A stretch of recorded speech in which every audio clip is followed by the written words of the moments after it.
Lunch good? Give them a round of applause. Electricity Catering for your catering needs. The Bravera team just informed me that today's a big day. It's National Chicken Dance Day. Does anyone want to do the chicken dance?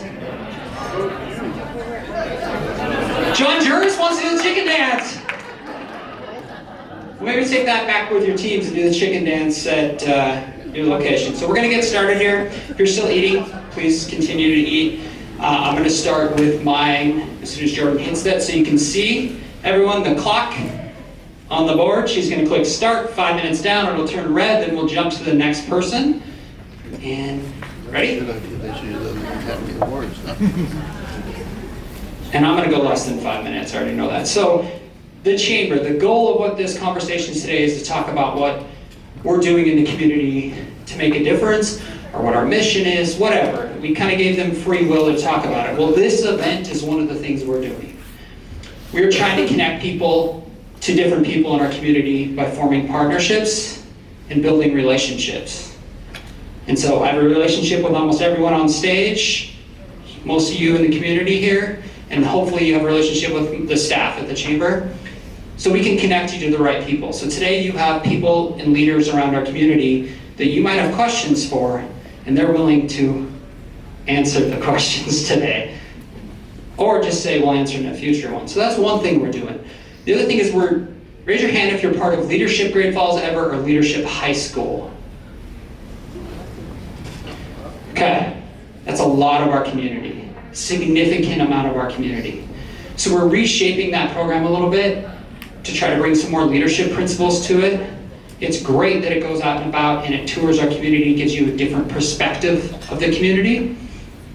But we've heard we need more leadership. And so this year we started, and Amy, I don't believe is here, but Amy Thompson did a good job bringing leadership principles to each day. So we want to build upon that next year. So we're going to form a leadership committee. And that will help with that, but it will help with another program. Leadership High School folks, raise your hand. Anyone part of Leadership High School? Yeah, there's a couple of you. So Tyler, you stayed in the community, right? What we notice is those high school students that usually are part of that leave the community. We want them to stay. We want our best kids to stay here and know they can build a business here. They can have a successful family life here. Great Falls can be their home, not just where they went to school. So with Leadership High School, we want to take all those folks that raise their hand as alumni and see how can you mentor that next Leadership High School class? What can you do to help them showcase how you are successful in our community and how you build relationships? So that's our change from leadership. I gotta look at the clock because I thought, ooh. Okay, October 8th and 10th, now shameless plug time. October 8th and 10th, we will have all members of MACE, which is the Montana Association of Chamber Executives, in our town. We're in the process of planning that, but if you have a company or you have a business and you want an opportunity to speak to other leaders of chambers across the state, let us know.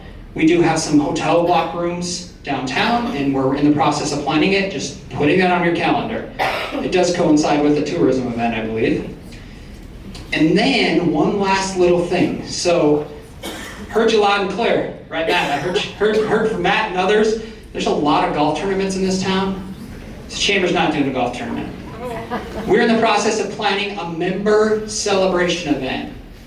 And the member celebration event, I can't really reveal any details really, but it's going to be free to members, and it's going to be to celebrate and connect our members in a way that is meaningful.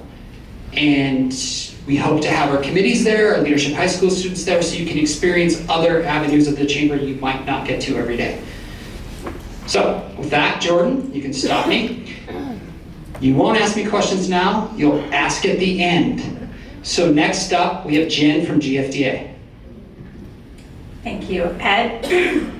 Hi everyone, my name is Jen Gottmeyer. I am the Vice President of Investment for the Great Falls Development Alliance. We are an economic development nonprofit for Great Falls region. We serve 13 counties surrounding Great Falls, north central Montana. We are not affiliated with the city, which a lot of people think we are. We're a nonprofit. Our mission, we want to grow the economy, we want to diversify the economy, we want to bring more businesses here. So we work to attract businesses here, we work with existing businesses on retention and expansion. We work with entrepreneurs to help them open businesses. We work with property owners on site contamination. We work with businesses on government contracting. And that's a really in a nutshell. Oh, and we also provide gap and bridge financing because we are a CDFI. So that's just a really brief, real quick nutshell of the services that we provide. And everything we provide is free to the business community. Our priorities and our goals, I'm going to go over our strategic plan really quick because right now we're in the process of updating it. We update our economic development strategy annually, and so if anybody wants to be involved in that process, let me know, because I did just send a survey out to our investors yesterday, and it's real quick. We have 19 priorities. These are areas that we are focusing on, our team is focusing on, that we want to take specific actions on in the community. So right now, our team is focused on increasing housing production in the Great Falls region. What that means is we are treating housing like a target industry. We are seeking out housing developers, trying to bring them to our community, trying to get them to build all types of housing, apartments, single family residence, townhomes, all that. We are also really focused on talent attraction, which means we're trying to bring, talented workforce to Great Falls. So we developed tools for employers to use to help them hire and recruit and attract talent from outside of our region. We're also focused on childcare, so we are working on updating our childcare market demand assessment. We just received a grant to update that, and so with that we're going to be updating that assessment, and then with that assessment we're going to put that out there and hopefully use that data to open or attract more childcare facilities to Great Falls, because there's a major shortage of childcare, and I don't know if many of you realize the correlation with childcare and workforce. If you can't get your children into childcare, you can't re-enter the workforce, and workforce is also a huge issue right now in the community. A lot of employers are struggling with filling their workforce. Redevelopment is also a huge priority of ours. We are really focused right now on downtown redevelopment, riverfront redevelopment, and commercial corridor redevelopment. We are hiring a downtown business development officer right now. We're also really focused on, transportation and logistics. We want to make sure that the cost of all of that is as low as can be for the businesses in our community. We are focused on growing specific industries because we feel like these have the biggest potential and they make the most sense for our region. So we're focused on growing the food, ag, and bioprocessing industry. And we're focused on growing health and bioscience industry. We're focused on defense industry, energy, and tourism. And what that means is we have a staff person for each of these industries that is focused on attracting that particular industry. And oh, okay. Well, that's it. We're pretty much through. So, okay. Thanks, Jen. Okay, and now Dr. Erdman with the Great Falls College MSU. Good afternoon. I'm Stephanie Erdman, CEO and Dean at Great Falls College, home of the River Otters. Thank you, Ed, and the chamber members for putting this on and giving me 5 minutes today to talk about Great Falls College. Sue Warren, give me a 1-minute warning, would you please? Thank you. For the last 3 years, Great Falls College has been on a branding journey, and I hope that you've noticed that we now call ourselves Great Falls College, home of the River Otters, because in the last 3 years we've implemented a new mascot who is named Mo, and he is a river otter. We've been having a lot of fun with that. What that has done is helped us to brand our campus as well. Now, if you go on our campus, you'll see there's all new signage, there's all new color palettes. We've relocated some services for our students so that it's more centrally located, and we are really embracing our brand identity. If you have a chance today, make sure that you drive down this direction and you'll see our new signs that are up just in time for our Board of Regents meeting that is next week on Wednesday. Programming at Great Falls College, we continue to look at our credit programming and our non-credit programming as well.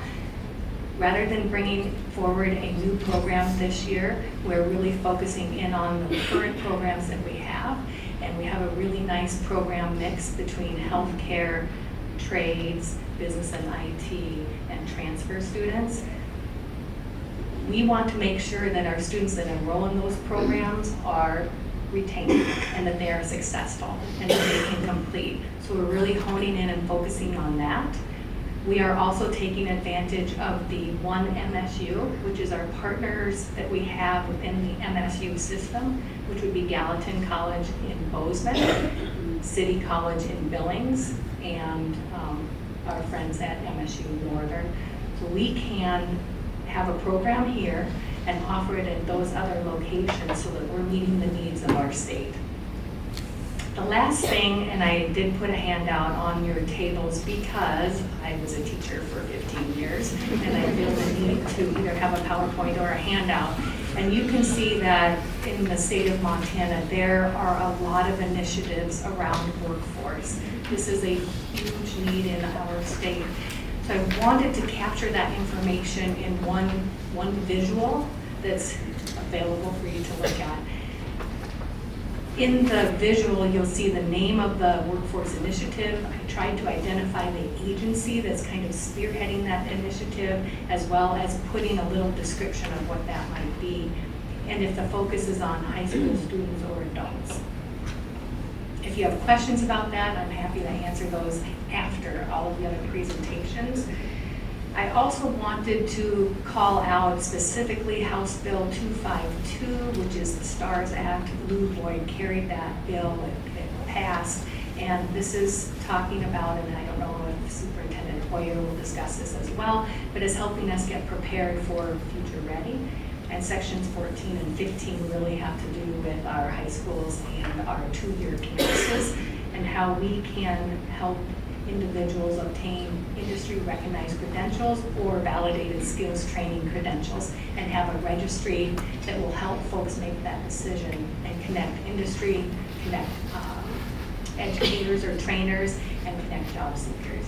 It's really exciting that's coming through. A lot happened in the legislative session. If you're into this, House Bill 336 is about apprenticeships and expanded apprenticeship opportunities. In fact, 32 new pathways for apprenticeship through the Department of Labor and Industry. House Bill 908 is a job growth tax credit, and that is helping, 1 minute? Okay. That's helping any industry that takes on an apprentice will receive a tax credit. House Bill 823 is purpose planning and reporting. Right now that was done at the regional level, maybe in some regions better than in others, and it will now be a statewide group that helps plan for purpose funding. House Bill 449 is WIOA, and the WIOA funding is transferring from the Office of Public Instruction to the Department of Labor and Industry. That's the funding that helps support adult learning. And then finally, there's House Bill 718, which focuses on individuals who are previously or formerly incarcerated and re-entering, and providing some money and support and some people to help communicate how we can train individuals to come back into our workforce. Thank you, Stephanie. Next up, Heather with the Great Falls Public Schools. Well, thank you, Ed, and thanks to the Chamber for putting this on. It's kind of tough to follow Stephanie, but I'm Heather Hoyer. I am the Superintendent of Great Falls Public Schools. Very proud to be here today. I am also the newest regent for the Montana University system. I'll explain why that's important. May is graduation season. When people say what's going on in the schools, it's graduation season, but it's not just our schools, and I want you to think of it in terms of economic impact that our students have on this community when they graduate, when they walk the stage. Their family that comes into town, they fly into town, they drive into town, they stay at our hotels, they shop, they eat, they celebrate, they spend an incredible amount of money marking those milestones. So UP went first in our community, then Truro went, Great Falls College MSU went last weekend. Adult education, for me at Great Falls Public Schools, I get to see 4 of them or be personally involved with 4 of them. So our adult education will be graduating in a couple weeks on a Friday night, then Paris follows them on the same night, and then I have CMR and Great Falls High the next day on Saturday. And so it's easy to say it's just about school, but it really is more about our community.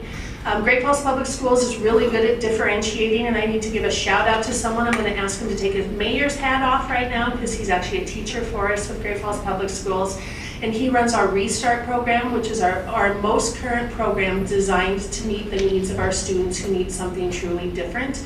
And Corey will have his first graduate in a couple weeks, so congratulations, Mr. Lee. We are holding pretty steady with our graduation rate. We have had for like the last 17 or 18 years graduation rates right around the low to mid 80%. We are working hard on developing credit recovery programs, online learning. This is where the appointment to the Board of Regents is really important because one of the most important partners I have in education is seated right next to me, and that was noticed at the state level. The work that we do with Great Falls College MSU, there is never a time that I can say, hey Stephanie, I have an idea, what do you think of? Or hey Ronnie, I know Ronnie's in the back of the room, what do you think? Do you think we could do this? We create these fantastic programs that are responsive to our community. And so we're very good at differentiating that. Career technical education programs, we had 215 apprenticeships this year that were out in our community, our pre-apprenticeships and our internships. If you are a community member who had one of our pre-apprentices or our interns, thank you for giving your time to that student for the majority of their junior and or senior year. It makes a huge difference in engaging our students into the community. We also focus on academia, so we're working really hard. We're seeing great growth in our scores from kindergarten through 12th grade. Our goal was based on growth because sometimes students just aren't to proficiency, but it doesn't mean the 20 or 30% that they grow isn't significant, even if they're still under proficiency. So our goal is we want every single student to be growing at least a year, if not more, and we're seeing beyond a year's growth with our students, and that's because of our teachers. 13.3% of our students at Great Falls Public Schools are served by special education. That's another economic impact to our community because we have families who move here and become a part of our community because of the programs that our public schools offer to their students. We play a very important role in helping them have a pathway to their future and their families becoming a member of our community. So thank you to those of you who have welcomed those families into our community here as well, who have moved here for education purposes. Attendance always matters. I wish I had the silver bullet. I probably wouldn't be the superintendent if I had the silver bullet because I'd be retired on a yacht somewhere. But attendance matters, and it's one of the hardest things we tackle to try to motivate students and families to get children to school. We will be having a AA attendance, thank you, a AA attendance summit this summer. Great Falls Public Schools is working with all the AAs because our attendance is very consistent across the large communities in Montana. And then probably finally, we're working to continually hire. We are the second largest employer, third if you put Malmstrom in there. I have, as of yesterday, 1,967 employees. It changes because every day we have people join us or leave us. But we are working hard, but we also we lost 2 highly qualified candidates coming to us for teaching degrees because they couldn't find or secure housing. And so, like you, we face that as well, and we'll continue to fight the good fight and move forward. But I'm very excited about the work we're going to do together collectively and create programs that are important for our community because what's good for Great Falls is good for Montana, and I think that's recognized across the state. So, thank you. Exactly. Good job, Heather. Exactly 5 minutes. Just to let you guys know, Catering Electric City put out some to-go boxes. So on your way out, if you'd like to grab a sandwich or some salad to go, these are to-go box. So next up, with Cascade County Commissioners, Eric Heinbach. Hi Hi everyone, I'm Eric Heimbach with the Cascade County Commission. I would like to thank the Chamber for hosting this wonderful event and bringing us all together to celebrate our resilient community. We are filled with optimism about the future of Great Falls and Cascade County. Over the past few years, the Cascade County Commission has successfully deployed ARPA funds across the county, supporting a wide range of impactful projects. As we approach the completion of these initiatives, we are proud of the progress we have made and the tangible benefits they deliver to our residents. These investments have fueled workforce development programs such as the CDL training at Great Falls College, facility enhancements for Alliance for Youth and the McLaughlin Research Institute, a strategic partnership with GFDA to secure additional land and expand site availability at the Agritech Park. And these are just a handful of the many projects we were able to fund. We were also able to prioritize rural communities by addressing long overdue infrastructure upgrades, ensuring these areas remain viable and thriving for generations to come. From Cascade and Sims to Black Eagle, Belt, San Cooley, and Centerville, we've improved essential water and sewer systems to safeguard public health and support future growth. Again, these are just a fraction of the projects we've been able to accomplish, and we're excited to have this critical infrastructure in place for years to come. In 2022, the voters approved a public safety levy to strengthen the Cascade County Sheriff's Office, and since then the county has worked diligently to ensure these funds are effectively utilized. We've enhanced compensation for our deputies, improved recruitment and retention of the skilled professionals who serve on the front lines of our community. These men and women deserve not only our appreciation, but competitive wages that allow them to raise their families and build a life right here in Cascade County. We've also implemented a pretrial program designed to divert nonviolent offenders from detention and place them on a path toward accountability and successful reintegration. At our Juvenile Detention Center, we're investing in a new gymnasium, an important addition that will empower our staff to better support and engage with the youth in their care. Looking to the future, the Cascade County Commission continues to collaborate with military leadership at Malmstrom Air Force Base as we prepare for the monumental Sentinel missile project.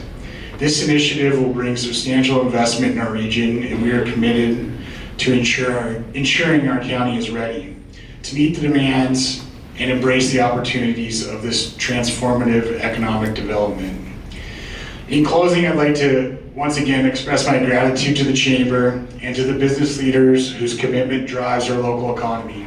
Your investment in leadership and the belief in this community are critical to making Cascade County a great place to live, work, and do business. I appreciate the opportunity to speak, and I am bullish on the future of Great Falls and Cascade County. Thank you. Thank you. Next up, from the University of Providence, Kylie. Not going to try your last name here. Carranza. Thank you, everybody. I was going to stand up on the stage, but I think I can see everybody. My name is Kylie. I serve as Chief of Staff to the President. I've been with this university for 10 years and another 4 as a student athlete. And I think what I'm going to do, you probably wouldn't remember everything that I spill out in 5 minutes. So I think I'm going to maybe go the other way. And first, we're gonna have like an interactive. So whoever has graduated from the University of Great Falls, College of Great Falls, University of Providence, please stand. Don't be shy, okay? Stay standing, please don't sit down. Okay, anybody's spouse graduated from CGF, UGF, UP, stand up. Okay, another one. Anybody who has employed UGF, CGF, UP graduates, please stand. Okay, fantastic. Round of applause. I'm also a millennial, so this type of clock is really throwing me off. I want the digital. Okay, so I just wanted to give you a visual of what the University of Providence has been for our community. And so I think what we're going to do here now is I'm going to say a quick fact about the University of Providence. and I want you to give one clap if you knew that that existed, okay? All right, first one. Did you know that we serve first generation, high-risk students, Pell eligible? So for example, we have 22% of our students are first generation and 31% are Pell eligible. Okay, you guys are doing great, there we go. Next up, did you know we had an NAIA national champion for women's wrestling? Okay, there we go, you guys are doing great. Number 1 in Montana ranked RN to BSN program for nursing. Okay, sounds like we gotta get that out there a little bit better. We partner with Great Falls Public Schools, Great Falls College MSU, and Turo in a variety of our different degree programs, including direct admission from Great Falls Public Schools into the university. Okay, there we go. You guys are doing great. Did you know women's basketball and volleyball were Frontier Conference champions this year? Fantastic. Did you know, I'm like going all over the place here, 34% of our students come from Montana. Okay, I'm making mental notes here of where we need to be better. Did you know that we had 15 countries, international, represented at the University of Providence this year? Okay. Did you know that our university has around, right, a $30 million impact economically for the city of Great Falls? Okay, there we go. Well, thank you for indulging in my exercise. I just want to make sure I've got enough time. Happy to answer additional questions, but the University of Providence has been here a long time under a variety of different names. But I think one of my passions as both an alum, somebody from Great Falls, is connecting our community with our university. So thank you for the opportunity to be here and then to join this great group of panelists today. Thank you, Kylie. Next up, once again, Brock, 5 minutes. Brock Cherry with the City of Great Falls. You weren't supposed to introduce me because I was going to be like, when did Greg get a killer stash? Never, because that's Brock. So, Greg. Hello. We got you. Alrighty, so Greg Doyen is on a once-in-a-lifetime family vacation in Japan. So I'm here to speak on behalf of the city in what is happening. I'm going to touch on 5 areas: city commission priorities, legislative impacts, development process improvements, and the growth policy update. First, the city commission has established 5 strategic priorities to guide their work during 2025 and 2026.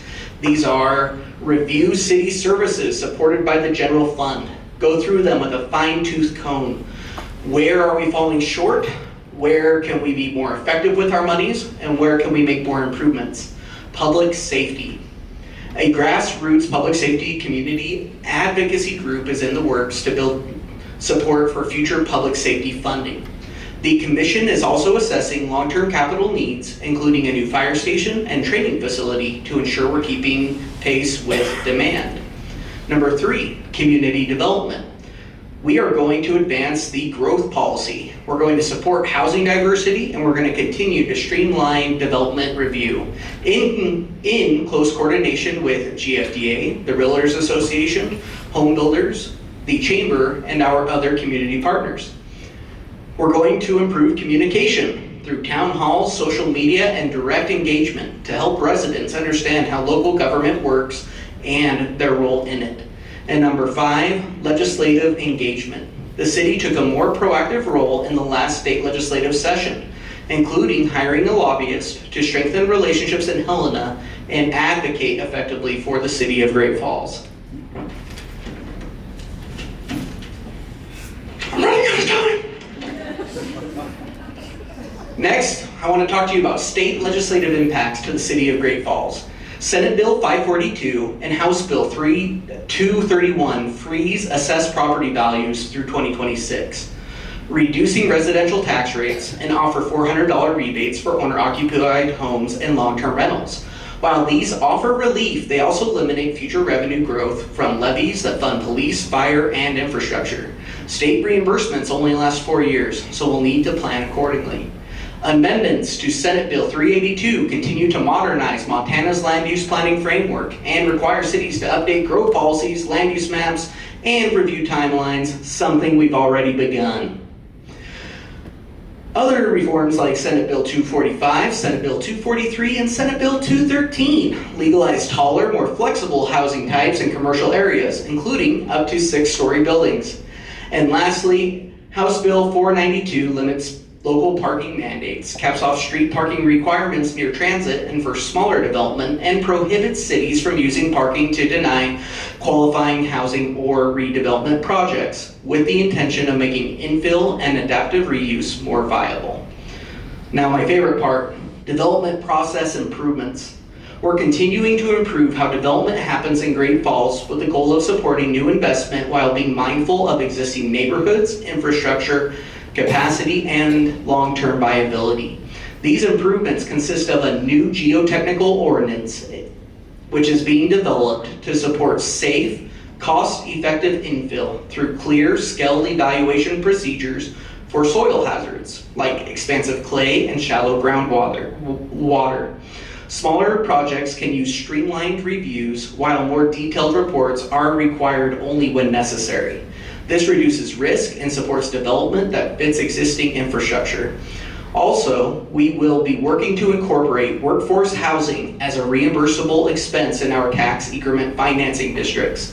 This gives us greater flexibility to support housing that meets the needs of our local workforce, especially in those essential sectors, while leveraging redevelopment tools to attract private development and deliver long-term community benefits.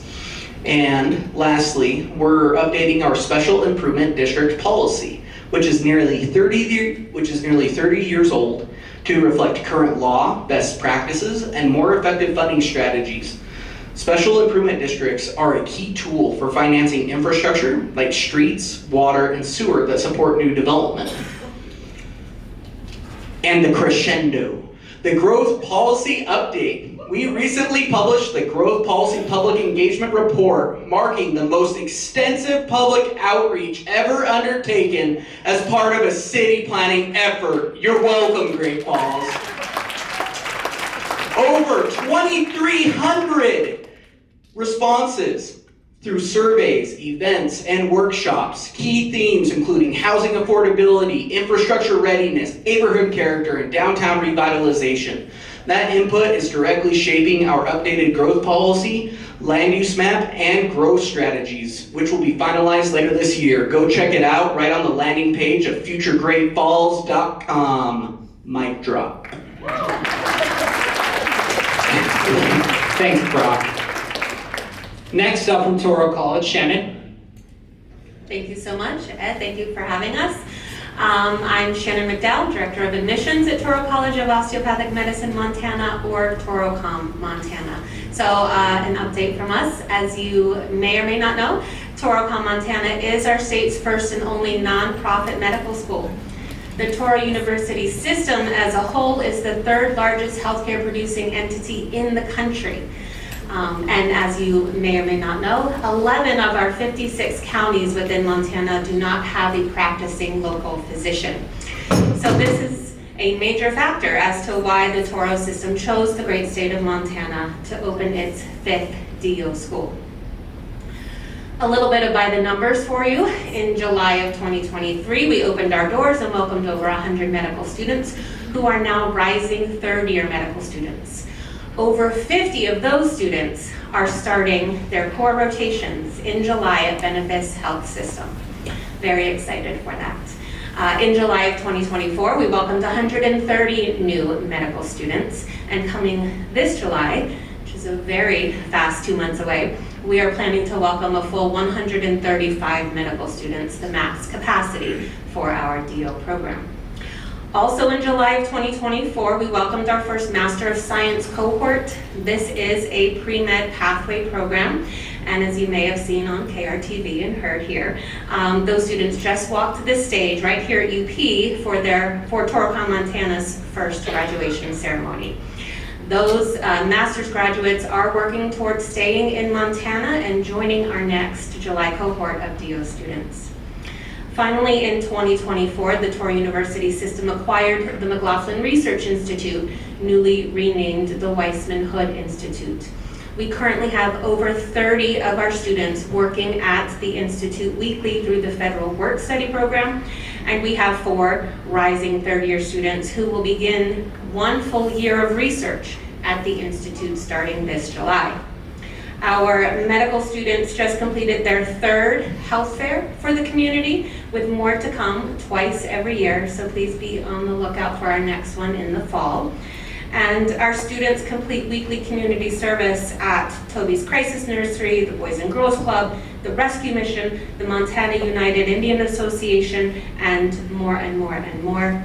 And over 24 of our students, over 24 of our Great Falls High School and CMR High School students have been mentored on our campus by our students, being in the cadaver lab, in the simulation lab, the OMM lab, and more. In accordance with our mission, we look forward to continuing to serve the needs of our community at every level, and we are grateful for the businesses that have partnered with us to create scholarships for these amazing students, and always welcome to visit that and more. So, thank you so much. Thank you, Shannon. Next up, Scott Smith said if he goes over, he does the push-ups. If he goes under, we do the push-ups. I don't know what amount of push-ups, but with the National Guard, Scott Smith. Yeah, this is Scott Smith, the Montana National Guard. Everything's going good, thanks. All right. Anyway, thank you very much for having us, and thank you for supporting our wing up at the 120th, the community, and all of you guys do for us. We appreciate it. Just update, and then I'm going to talk about some of our impacts that we do have on the community. But right now, we currently in the Montana National Guard, we have 1,015 members, and we are 100% manned. That's the first time that's happened since 2013. So we did a really good job recruiting this last year. That's about 850 people are up at the 120th Airlift Wing, which is up at the airport. 128 people, members are with our Red Horse, and they're actually located out of Malmstrom. And then the last roughly 50 at our Joint Force Headquarters, which is in Helena. We have a lot of projects starting right now, but our nearest rock that we're dealing with right now is we have about 152 of our airmen are leaving here in a couple weeks. They've been gone all the summer deployed. They gave up their summer here to go someplace really hot for 4 months. When they return in the fall, shortly after they return, we're going to do what's called a SATAF up in our wing, and we're going to start a conversion from our current C-130H models that we have. We're converting to brand new C-130J models. We're going to get 8 of those. So the end of September, a team will come out here, which will kick off our conversion. We'll start the conversion October 1st, and we'll get our first airplanes, J models, in March of next year. Our last H models will be off the ramp. They'll leave Great Falls in December, and then we should have all 8 of our new ones by October of 2026. $850 million worth of airplanes coming straight from the factory, so we're super excited about that. With that, a lot of construction projects are going to happen over the next 10 years between the Montana National Guard up at the Hill and Red Horse. We have close to $1.4 billion worth of construction that we're trying to do. It's a new hangar facility up at the wing. We're building, working with the airport right now, building a dirt runway up there for us to practice some landings on, and we're currently moving our fuel shop, our fuel storage containers from below ground to above ground. That's a project that's happening right now, about $30 million. So a lot of construction going to happen up there here pretty soon. As far as impact with the community, as far as impact with the community, many of you probably have heard of Starbase. We do Starbase up there, all 5th graders in the Great Falls school system, and also surrounding community. They'll come up for, it's roughly 5 days, 120 hours, and they'll come up and do a lot of projects. And we get a lot of the 5th graders here, and I'm sure a lot of you know them or have kids that have gotten to do that or done it yourself over the last, since 2011 up at the wing. So it's a great program. As far as financial impact, we have Montana National Guard, unlike Mounts, we're from the community. We're living in the state of Montana usually, and we're usually in the Guard for a long time. 35 years for myself. No offense. Our full-time payroll out there annually for our full-timers $38.6 million. Our guardsman pay is around $39.3 million a year. Lodging to the community, because we don't have any lodging up there, we bring about $460,000 to the city of Great Falls just for lodging our people. And then operation, like our maintenance of our airplanes and all this stuff that we do brings about $27.7 million to the up to the Guard here. So a total of $106 million a year through the Montana National Guard. So, all right. I'll give the rest of my time to the gentleman from, anyway, thank you very much. Thanks, Scott. Next up with Great Falls Tourism, Rebecca. Thanks, Ed. I'm Rebecca Ingham with Great Falls, Montana Tourism. And since I have a room full of people, I'm going to explain to you that tourism in Great Falls is about getting people who don't live here to come to Great Falls, experience our town, and then go home. That's what tourism is. And that can be leisure travelers, it can be business travelers, it can be conventions, it can be graduations, it can be guardsmen, it can be a lot of different things that encompass tourism. Last year, 1.7 million people spent a night in our community. And you're thinking, holy crap, that's a lot of people. It is. And they stimulated our economy to the tune of about $276 million. Not just spent on lodging, but on food and shopping and drinking and fuel and groceries. You get the idea. They basically live in our town for a short period of time. Great Falls can accommodate quite a few tourists. We have 2,300 rooms available any given night here in Great Falls for people to stay in. And I'm going to cover some of our new initiatives, but some of the things that we do and will continue to do are paid, earned, and owned media. And what that means is we are kind of the primary paid media promoter of Great Falls. We spend over $200,000 a year in paid media placements to tell people about our community.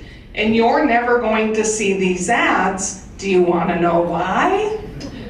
Because you live here and sleep in your bed at night, not in hotels. And that's where our money comes from, is by people sleeping in a hotel.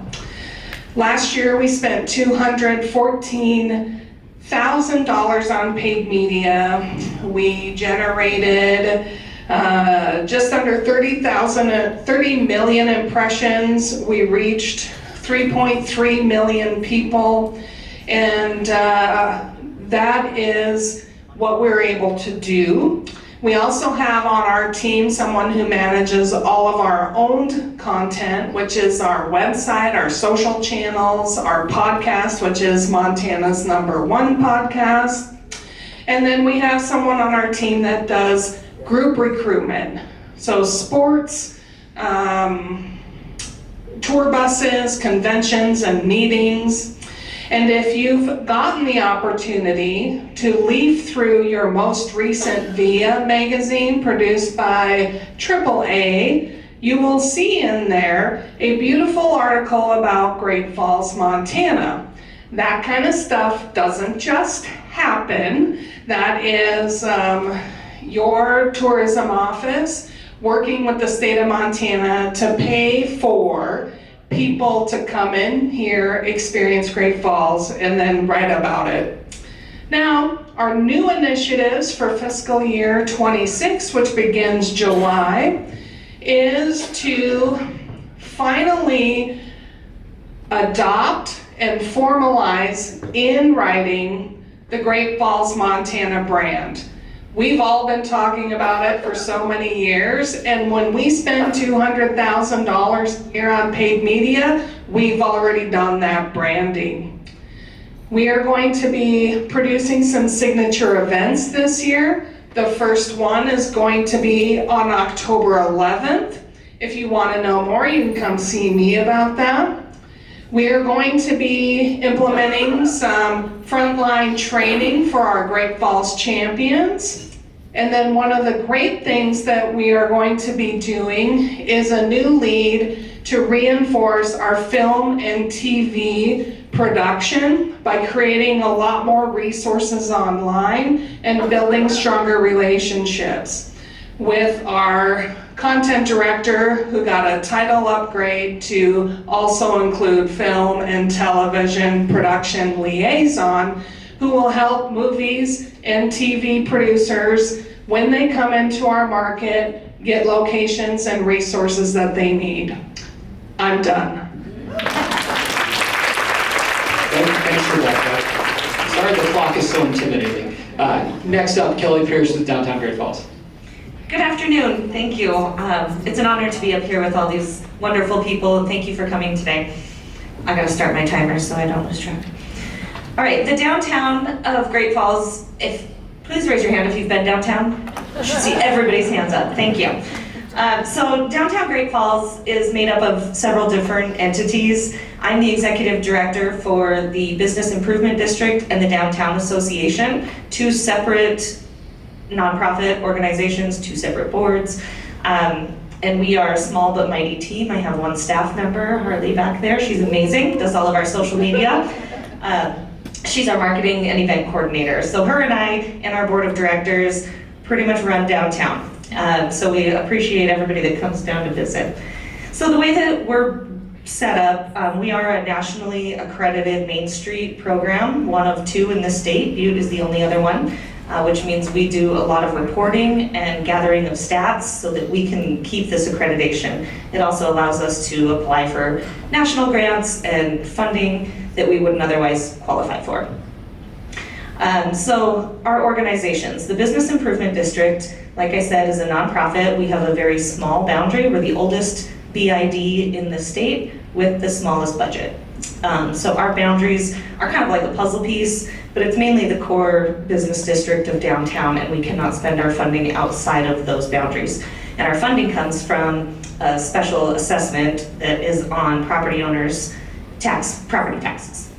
And so that comes directly to us and allows us to do beautification efforts. So we do garbage pickup, trees, snow removal, flower baskets, and we also host an annual mural festival called Arts Fest Montana. So we're gearing up for that, looking for some walls for this year. We should have 5 to 6 artists in town to install beautiful new murals downtown. We currently have, I want to say 52 murals. So get out and walk around. Some of them you don't see if you're just driving down the street. We also work on, we just finished up the wayfinding, the whole thing. It was a 20-year project and it is done. So you'll see some really cool wayfinding kiosks. There's actually one out in the parking lot out here that we installed. Goodness. We're working on lighting some of our murals. So one of the first lights went up in the alley this last week to light those during the evening hours so that people feel safe when they're walking around downtown. And then on the Downtown Association side, that's a membership-based organization similar to the Chamber. However, we are hyper-focused on downtown. We do have members that can't be downtown, like Republic Services, Northwestern Energy, that are friends of downtown. So lots of different options to be involved. But that's really focusing on marketing and events. So that's hosting the night markets and several of the other fun things that we do. Craft Beer Week is coming up, so all you beer lovers, we do have a golf scramble. Let's see, some of the tools that we use for revitalization. We are part of the TIF district. Another acronym that we have is the DDPs, the Downtown Development Partnership, is another organization that is tasked with implementing our downtown master plan, and it is also the advisory board for our TIF district. So anybody that wants to use those funds for revitalization efforts, it's a presented to the Downtown Development Partnership before it hits the City Commission. We have BID grants that are available, and then we work really closely with GFDA for Brownsfield funding and GAP and different loan options. So I'm running out of breath. A few of the issues that we're facing downtown, obviously we have an unhoused population. The uncertainty of our economy is affecting our businesses, workforce shortage, and then another big project coming this summer is a storm drain repair on First Avenue South that will last all summer long. So don't be afraid of cones and pylons and construction. Come down and support local. Thank you. Thanks, Kelly. Next up, John with the Great Falls International Airport. Well, thank you, Ed, and thank you for this opportunity to talk to everybody. I'll jump right into some of the numbers so you can kind of see some of the challenges we face. The Great Falls Airport generates about 3 boardings per population in Great Falls.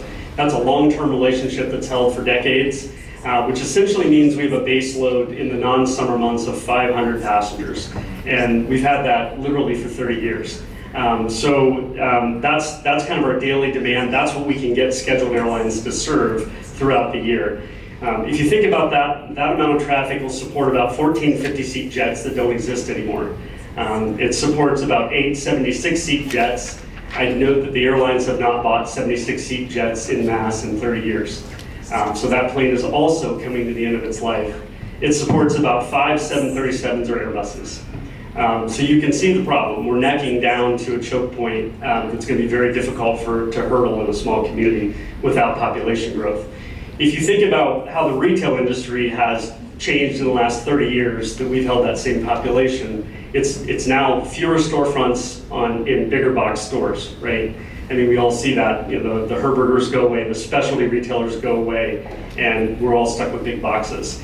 That's exactly what's happening in the airline industry. To get economies of scale, to get as much as they can out of those very expensive mechanics and pilots, they're going to bigger and bigger product lines, and there's fewer and fewer small airplanes. And so throughout the industry, and this really started about 20 years ago as the 36-seat jets and smaller began to retire out, many communities much larger than us are losing all air service or losing portions of their air service. Topeka, Kansas, which is the capital, South Dakota's capital, Washington's capital, have all lost their air service in that time frame. And so that is the challenge, and I hope this room has heard me talk about that quite a bit over the last 15 years, and here we are with Minneapolis, the announcement that was made last week. To give you a flavor of where we are, Great Falls will likely finish this year, June 30th, with record boardings.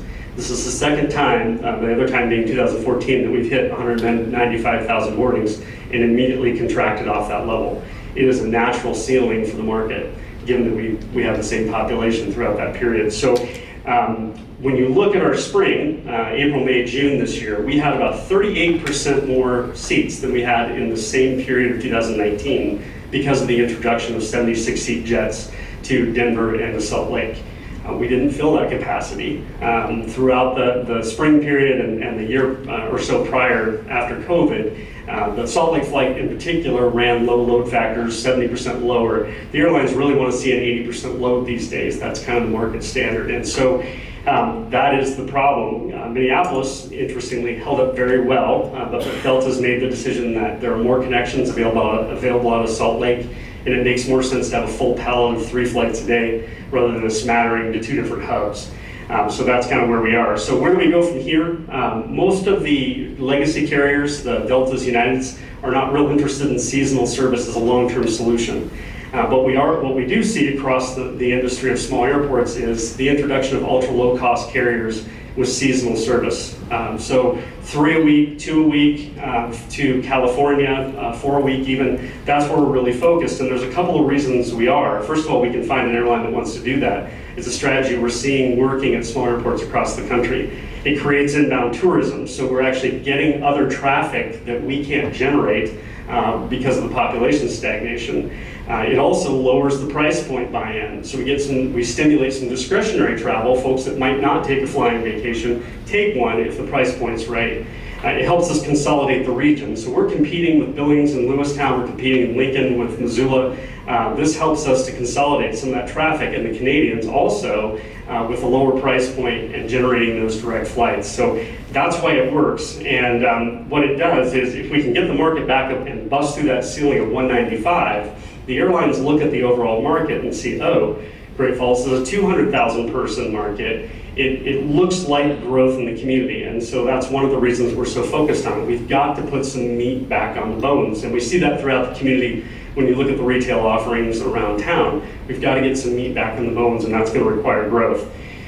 Communities can contribute to airline incentives, and that's really the only way airlines come now, is if there's a guarantee, like a warranty on the market for the first 2 to 3 years. Federal law prohibits airports from giving to that. So for quite a while, Ed and the Chamber folks have been housing the low-cost airline initiative. We're about $200,000 below where we need to be for one of the airlines we're talking to, the goal they gave us last year. I don't think we've had any contributions in there in a year and a half or so, so we're a little low. I meet with those folks in June, and so we'll continue to talk to them about growth. I think the key thing is, I think you've heard it many times today, the need for housing and population growth is essential. The next 20 years are going to be difficult to maintain what we have if we can't get that growth. And so I would challenge you all to think about how you can personally encourage growth in our community. Sometimes growth is tough, but we've got to take some of those lumps in order to make sure that we have a community that's moving forward in the future. Thanks. Thanks, John. Last but not least, Benji with Malmstrom Air Force Base, and this is all about Sentinel, nothing else, right? Negative. No, that's tonight. Negative. But thank you for having me, and because you made me sit this long and wait, I've had time to think about it, and I got these talking points that I'm probably not going to use in my intro, so just bear with me here. So what I want to talk about is what Malmstrom does for the country, and then we'll talk about what it does for you. And I think Scott gave me 2 extra minutes, right? You see that time to me, so just when you're giving me the cane, just know that, okay? So what do we do for the country? And I'll tell you, it's nuclear deterrence. And we don't like to say those words, but I'm going to tell you that's what we do. For 13 administrations, the United States has decided we need a nuclear triad to hold our adversaries at bay. That is done through air, land, and ground forces. Air being the B-2s, B-52s out of Whiteman, Minot Air Force Base in Shreveport, Louisiana. The submarine leg takes care of the East Coast and the West Coast, and there's a base in Georgia and a base in Washington. When we talk about nuclear modernization, it gets expensive and it gets scary, and we know there was Sentinel breached in McCurdy, which meant it went over the allotted amount that Congress had approved for us to go forward. So I'm telling you this because last night at the town hall, we got asked, do we really need ICBMs anymore? Of course, I work in that business, so I'm going to say yes, but let me give you this to think about. Part of what we do is non-proliferation. We don't want bad guys in unstable countries to have an incentive to go after weapons. If we were to get rid of the ground leg of the triad, there would be 6 strategic targets across the United States for an adversary to hold at risk in order to impose their will on us. And those would be the 3 bomber bases. Those would be the submarine bases. I guess you had a 6th one with Kirtland Air Force Base where we store our stockpile. You add ICBMs into the mix and you have 503 targets, which is an insurmountable target set for almost any adversary, and one that you would have to think long and hard to go after. So what else do we do besides nuclear deterrence? And that's really the focus. Since October 27, 1962, when the first Minuteman missile went on alert here near Monarch, out to the east of town here, we provided safe, secure, and effective intercontinental ballistic missiles ready to immediately put bombs or warheads on foreheads of our adversaries. I put that word in there for effective because right now, Minuteman III, our weapon system is effective. How much longer it will be effective, that's up for debate. The infrastructure went into ground in 1962 and it's old and it's crumbling. We've replaced the missile systems, eventually those wear out. And at some point, we're going to have to decide if we don't do Sentinel soon, if we need a ground leg of the triad. But I just throw that out there as something to think about. As long as Sentinel's going on, which is supposed to, we will be here and we will be contributing to your community, which we love and we appreciate all the support you guys give us. Currently, we have about 3,300 airmen assigned to Luncheon. We have about 530 civilians, GS civilians, and another chunk of non-appropriated funds civilians there. With that, we're talking about annual income. Just the payroll is $260 million, direct economic output $340 million per year into this community. With our military construction projects coming up for Sentinel, we're talking about $8.16 billion over the next 10 years into the community. Now, is that all going to come into the city of Great Falls pockets? No, but it can't help that you guys get a lot of that. We talk about Sentinel being a little bit behind the bar. They're working on the design and everything of the launch facilities because they're having to do a little bit more than what they thought. And that goes back to that 1962 when this stuff went in the ground. And the capabilities we need to have for adversaries so we can continue to be effective makes the missile be a little bit larger. They just announced the other day that we're going to have to build new launch facilities. It's going to be on the existing ground that we own, so no worries there, but we have to re-drill holes because we need a little bit more capability as our adversaries are trying to figure out ways to counteract what we currently have. So I talked about our payroll, I talked about this, the Sentinel stuff. I want to talk about even our school systems. The schools in Great Falls, we have about 600 dependents enrolled in Great Falls Public Schools. The federal aid that comes with them is just short of $800,000. So again, we're given to the community in a number of ways that probably aren't even thought about. We take a lot from the community, you guys give so much. Where we need help, we talked about housing already, and I know you guys are getting after it. That housing is a challenge. On the base, we have 1,100 housing units, along with another about 800 dormitories. So you factor that, and I said 4,000 people work at Malmstrom, that's only 1,900 homes.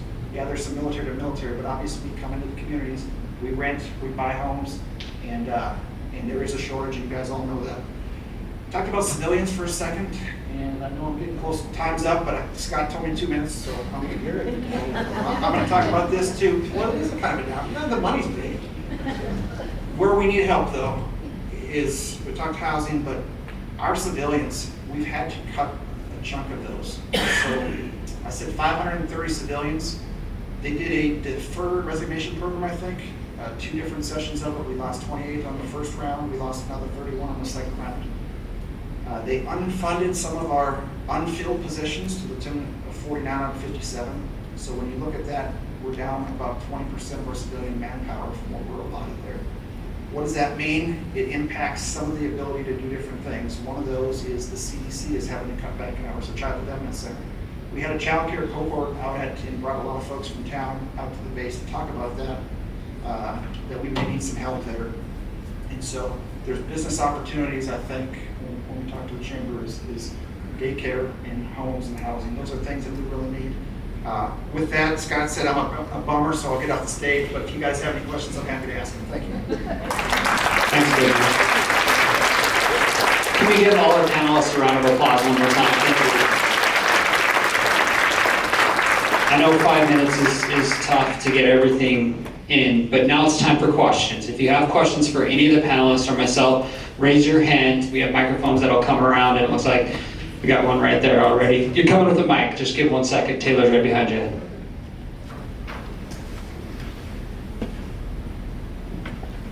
Question about the airport. Which flight is actually, are there any flights that are actually considered like incredibly profitable for the airlines right now? Like routes that they're flying like to Vegas or to LA or whichever ones that are particularly well at? So if you read the industry news right now, they're all there's a lot of speculation about recession this fall. So everyone's bookings are way off, and all the airlines have cut hundreds of routes. In addition, lots of price decreases. Historically, though, if we look a year ago, the Minneapolis route is one of the most profitable. Alaska does very well in our market. Really, almost all of our markets are fairly profitable. Even Salt Lake prior to the larger planes. So it's not so much a yield problem, it's just a growth problem. I'm coming, Jenny. Gotcha. Oh, this is to the Great Falls Development Authority.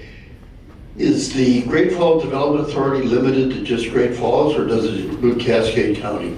It includes Cascade County and the 12 counties that surround it. So we go all the way up to like the Canadian border, and yeah. Is there any limit on how much I can borrow? Talk to Jill. Hi, Jill. Other questions? I have one for Brock. Brock, you got your mic on? Brock, you said the growth plan is available on this. Is the results of the growth plan, what do you mean by that? The public engagement report, Ed. We're not even Okay. Okay. No, the public engagement report is available online. If you want to get a sense of, and thank goodness the stuff they're talking about, people also talk about, you're not crazy. And we're not crazy, so please go to it. It's 450 pages. 400 of that is just the appendix. So read the 50 pages, educate yourself, and know that we're going to use that as the foundation as we form goals, policy, and objectives that we're going to get behind to push us in the direction where we want to go. Is there going to be a more consumable document than 400? And for you, I am working on a 2-pager fast page fact sheet, and that's going to be available hopefully by the end of the week. Thank you. Oh, Jordan's coming.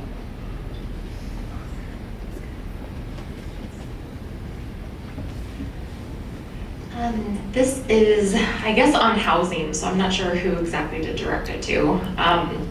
But the question is, and I'm not sure that there's a measurement on this, but what is the time frame that we can start seeing housing development? There's been a couple new apartment buildings popping up, one down by the River's Edge Trail, down by the station Union, and they look great, but honestly, what is it, a 900 square foot apartment for $1,700 roughly isn't affordable to most. I'm just kind of rounding out those numbers there, but when can we start seeing a time frame on when we can start seeing results of housing development? So we are working with a couple of housing developers right now, and we just announced recently a development of manufactured homes, 160 units, that will be breaking ground very soon. They will be breaking ground this summer, definitely. There are a few projects that will be breaking ground this calendar year for sure, but we are tracking housing projects in our CRM. And so we're doing the best that we can to track that. And when we're not bound by confidentiality, we are announcing like crazy. So if you're not subscribing to GFDA's top 10, then do that. But that, I mean, yeah, that's I would say the best way. Or, pull permits at the city. I can speak to what we're anticipating.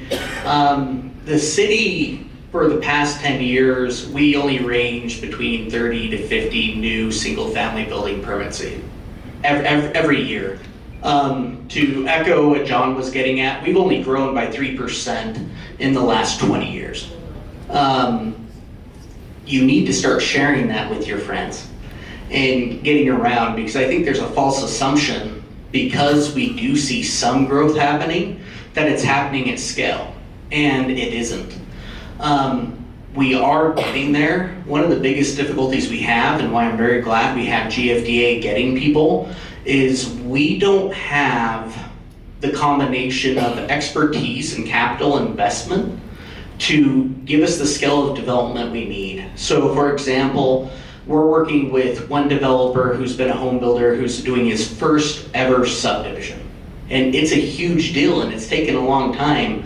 And fully built out, that subdivision could produce a couple hundred homes. We're just trying to get the approval for the first 60, and then we had to cut that into a phase of 30.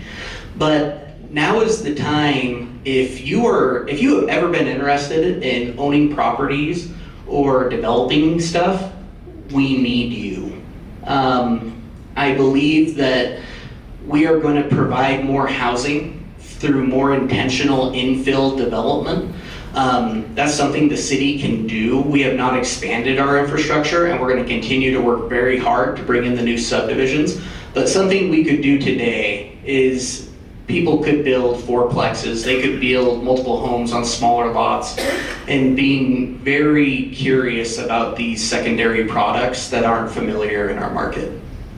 And I'll add a shameless plug. We did a knowledge drop on Facebook video with multiple folks. Sherry's over here. She was on it yesterday. And on that, one thing that the Realtors Association, the Home Builders Association, NeighborWorks, and even GFDA, Jake said, is if you get involved. Because I said, how can we as a community help? Because not all of us can build houses. I don't know about you all. Those high school kids do a pretty good job, right, Sherry? They build pretty good houses. But how can we help? And she says, get involved, go to your commission meetings, showcase that you are for housing, because a lot of times all they get is against housing. So really do your part. Go ahead, Jen. I just want to add to that really quick. Anybody that knows somebody that's considering developing or developing themselves, we have commissioned a housing market demand assessment. It's a huge report with tons of data that if you need, take it to your lender. It may help you get financing because it proves our market, it proves the demand in our market. So you can come to us, it's actually posted on our website, and all of our market assessments are, but it's incredibly valuable information. Thank you. Got another question here? Oh, Dean's for next, and you're next. Sorry. I just wanted to give a shout out to Brock. That report is wonderful. I just read it this morning. So if you haven't looked at it yet, go there and look at it. It's really informative. Lots of graphs, lots of information. Question kind of for Ed. So after hearing all of this and reading the report this morning and hearing all the similarities and things, where do we go from here? There's so many similarities here in so many different organizations. How do we pull them all together in our community to find the solutions to the problems? I think this, I'm not trying to toot our own horn at the chamber, but I think this is a start, right? Getting people together, and I don't want to speak for all the panelists, but raise your hand if you're willing to answer questions and partner with our community as a panelist. It's kind of putting them on the spot. They would not raise their hand and be like, I'm the outlier. But I think that's a start, Dean. I think having conversations doesn't have to be at a chamber luncheon. It can be just like, I know John at the airport now. When I see him at the airport, let me tell him things, but also give him credit for things. Sorry, John, I'm picking on you today. But I think that's a start, and being able to have a conversation with Benji. He just told us what the Air Force needs. Because I know, and we all know, there's airmen in our community who don't come out into our community. What can they do? They might want to volunteer and help build a house. Creative ideas and being able to have those conversations is important. So hopefully I answered what you were, okay. Another question over here. Actually, I have two questions. So the first one is, do you guys have any plans for to house a lot of the homeless people downtown? Like, do they have anything that they're planning on doing to try to help that situation? That's number one. And then my other question is, forgive my ignorance, I guess, on this, but wasn't there going to be a big housing development over by the new Walmart? Is that still like in the works, or is that not a thing? I thought there was like a big housing development that was supposed to go over on, yeah, like a big housing development over there. So there is a development that has been proposed by Walmart, which is going through the process. And I'm greedy, and I'm going to take that really easy question and give the question about the unhoused individuals to Commissioner Heimbach. I think that the unhoused issue is going to be something we're going to always have to continue to work at, but I do think there's a lot of good work going on in this community. I know the county, one of the things we contributed to was this building downtown, and I think shout out to Sherry Area, she's here, and the NeighborWorks crew, they're doing a great job, and I think that is a project that could move the needle. It's a real good model, I think. I haven't got to see it work firsthand, but I'm excited to see it yield results. But I don't think there's a silver bullet on that issue, but I think projects like that and continuing to come together as a community to find solutions is the best way we should move forward with that. Yeah, and that got loud. Maybe it's the time to give Sherry and NeighborWorks an applause for the Bats building and what they're doing down there. Thanks, Ron, for that lead. Thank you, all of our community partners. That's how it happened. It's your leadership, Sharon. Any other questions? Yep, one more.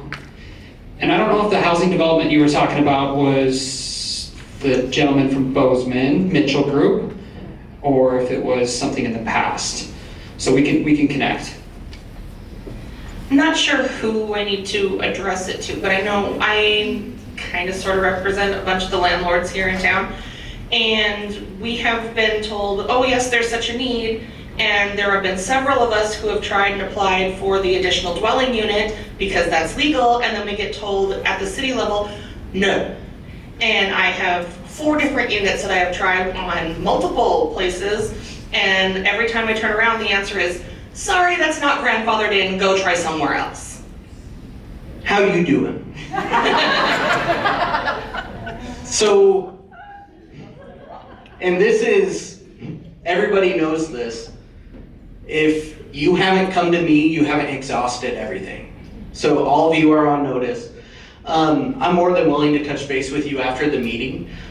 Yes, we do have more opportunities to provide more gentle density accessory dwelling unit housing. That doesn't mean that you can just put a tough shed and be like, voila. I'm not saying that is what is happening, but there still are issues that we have to work out. You still have to be able to lend on that home. You still have to get that home insured. So we want to make that easier. I'm really interested in touching base with you after this. I'll give you my card. We can have a meeting. We can go get coffee, whatever you prefer, to speak about that. But there are opportunities, and to anyone who is angry and still carrying rocks in their shoes about a no you heard about from the city, I don't care. I wasn't there. And there's a lot of people that weren't there. And maybe the people that were there made the right call, but if you don't come to the table and say that you have the question and that you have the concern, I wish I could do this for my wife. I can't read your mind. But we're excited to be here and we're excited to partner. Thank you. Other questions? John's got a question. Hopefully it's not for me. It's actually not a question, but I'll hang out over here at this empty table afterwards for anybody that's got questions or comments about the airport as long as we've got them, so just so you know. Yeah, the one takeaway that I already said it, but I'll say it again, is that we're all approachable as leaders in our community, and Brock, you just said it in a different way than I would have. I would have said, take the rock out and throw it at you, but that's a different conversation. But we're approachable, and you just gotta let us know. You gotta tell us, because sometimes our organizations can't read your mind. And then also, there's this thing called social media, which keep your kids off it, that changes messages. And so talk to the direct people who are responsible for those organizations. Because even the people who aren't in this room, or even the people that aren't on that stage right now, I think we're all open to setting the record straight on things and not allowing others to speak for us. Just gotta ask the questions. So, give you guys a round of applause. Thank you so much.